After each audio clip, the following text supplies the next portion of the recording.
నమస్తే అన్న, అందరికీ నమస్కారం. కువైట్ దేశవ్యాప్తంగా పోలీసులు భారీ తనిఖీలు నిర్వహించారు.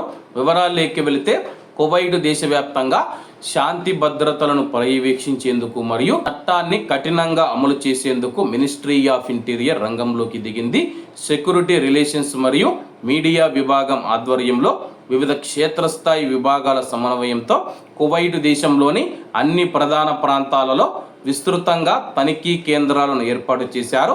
భద్రతా దళాల మోహరింపు మరియు తనిఖీ ప్రక్రియలను మీడియా విభాగం ప్రత్యక్షంగా కవర్ చేస్తూ ఎప్పటికప్పుడు ప్రజలకు సమాచారం అందిస్తూ ఉంది.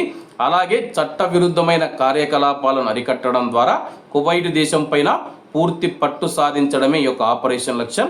మీ భద్రతే మా లక్ష్యం అని చెప్పేసి your security is our goal అనే నినాదంతో పోలీసులు అహర్నిశలు 24 గంటలు పనిచేస్తూ ఉన్నారు.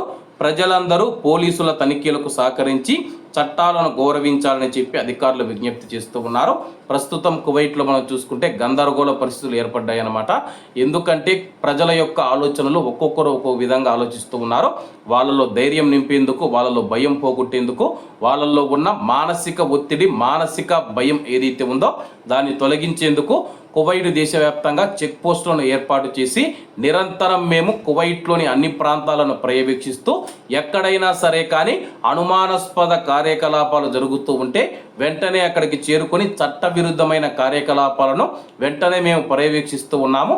కువైట్లో ఉన్న ప్రజలు ఎవరూ భయపడవద్దని చెప్పేసి మినిస్ట్రీ ఆఫ్ ఇంటీరియర్ ప్రకటించింది. కాబట్టి అందరూ బాగుండాలి, అందులో మనం ఉండాలి. అందరికీ నమస్తే అన్న, జై హింద్.